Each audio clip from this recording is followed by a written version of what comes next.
Come and see. So, says the Lord in answer to the simple question, where do you abide? It can happen in the monastery. Someone invites us and we are bowled over. I remember hearing that from a novice who had accidentally walked into our church, the Abbey Church at Sant'Antimo, and he had heard, as it were, a voice within, "Questa è mia casa." This is my home. There is a resonance in the soul when it comes to the right place. The Lord is not violent or noisy, but peace is his signature, that peace of heart which is found in the divine will. And so we have to expose ourselves to the risk of finding somewhere where that will happen, and then not resisting when it does. I remember hearing this years ago, il faut rester fidèle au premier appel. One must remain faithful to the first call. When writing to one of the 7 churches, it is the Church of Ephesus, John has this word from the Lord: you have fallen from your first love. And they are invited to remember their first love. That first love can be ignited, as in the case of Andrew igniting his brother Simon Peter. Here in the Gospel, one of the two who heard John speak and followed him, because John is pointing to the Messiah, was Andrew. Andrew had been following John, Simon Peter's brother. He first found his brother Simon and said to him, "We have found the Messiah." And he brought him to Jesus. And Jesus looked at him and said, "So you are Simon, the son of John. You shall be called Cephas." And this word Cephas, stone or rock, comes several times in the New Testament, indicating that they are still using that name for quite a while in the apostolic band. St. Paul also uses it. So there is a change of life implied by the change of name, but it is actually something which comes through a very discreet channel. Andrew invites his brother. And that can happen also to us. For instance,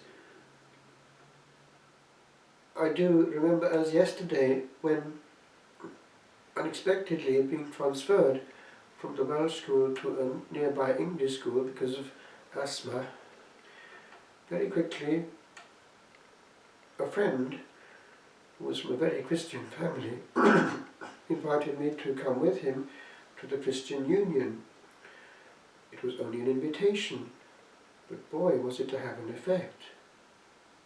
It happened to be the very year when there was a lot going on in the evangelical world in Great Britain. Billy Graham came to England at that time, later actually, in the summer of 1967. This was already in the winter, and just to be exposed to fervour, evangelical fervour, taking seriously the gospel, the call to be a disciple, didn't do any harm at all.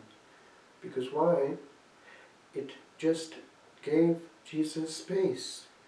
The practice then of picking up the Bible daily and also praying hard was precisely the locus where the Holy Spirit could get through and do many things. Not that it wasn't there before, but the intensity of that evangelical experience through a friend saying, come, something which was actually in the long term life-changing.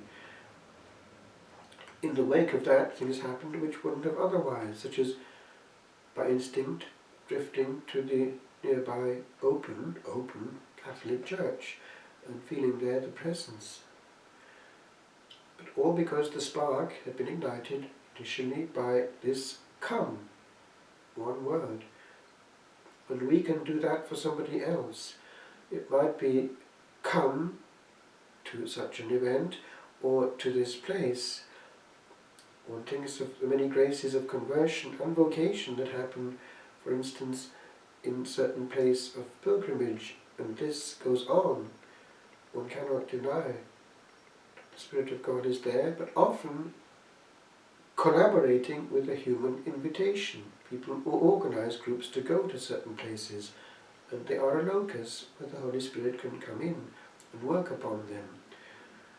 The sacramental life there being well celebrated, souls are healed and then made available for further work by the Holy Spirit. Just because I went into that now, I mention what actually happened later, just out of detail, which might not be without interest. It's the fact that Providence, simply because geographically that was the case, brought me very soon after that into the ambit of the high-powered Catholic life, Benedictines, who ran the nearby parish.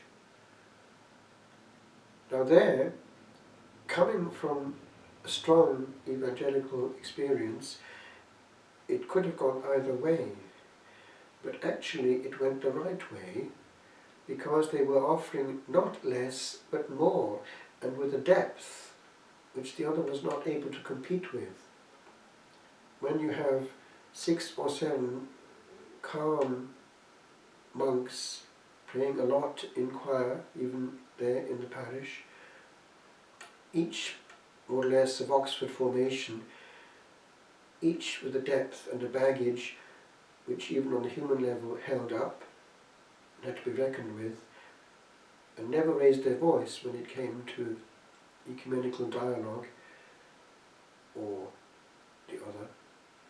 It was actually something which had a calming effect and took away the aggressive nature which, alas, is there sometimes in non-Catholic circles. Attack, attack, attack. But why? As though they were afraid. The truth is never afraid. It is serene. One looks at a question and studies it. Raising the voice doesn't help at all. It certainly doesn't give an increase of conviction, rather it takes it away. It's an indication that one is not serene and not in full possession. But then something happened.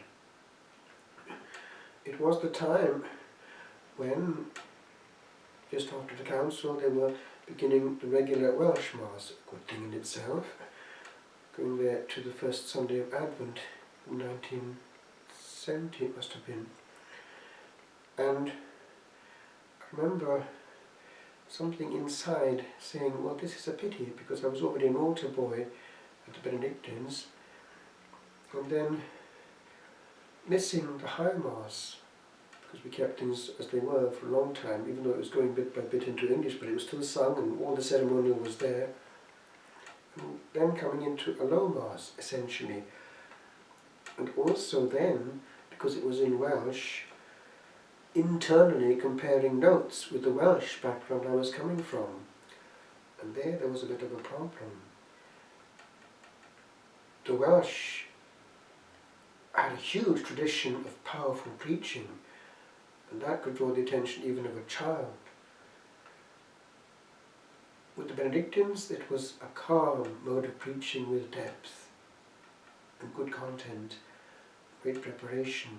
But I found actually very quickly that sometimes with the secular priesthood it wasn't the same value of both content and presentation. There was a bit of a problem. Basically, what could happen there was going to have an effect, because it drew me precisely to the religious life rather than to the seminary. Now this is kind of important because people do secretly compare notes. Why should our standards be lower than that of our separated brethren in certain realms? There is no reason. Just the other day, our bishop here was talking to us, the priest of the deanery, and was quoting what had just happened to the Vicar General of our diocese, who has now been made bishop in another diocese, and he was very quickly adjusting things. This happened to come to the attention. The number of celebrations on Sunday was pretty big, but the number of priests wasn't as big as that, and so you had this scenario going on, that you had one priest, for instance, who was to make sure that all the churches had a Mass, was celebrating at 9 o'clock in one church, and also at 9:30 in another. So the bishop came down like a ton of bricks on that situation to indicate that the quality of liturgy can't be reduced to that. So, coming back to where I started, come and see. The liturgy, the preaching is important. People do look around. Young people at university shop around. And this is going to matter. The quality of the liturgy, the quality of the preaching. Even if the truth is possessed by the Catholics in its fullness, as actually the demons have recognized in exorcism, sometimes less care is given because they can become complacent, and that is not right. God should never be given short change in liturgy, and the people should never be given short change in preaching. We have our own great tradition of preaching. All the great religious of the centuries who have swayed the crowds, that is our heritage too, and far more. When the truth is combined with power of conviction and presentation, we have the maximum. As St. Paul VI said calmly in Evangelii Nuntiandi, let us not leave the work of evangelization to others.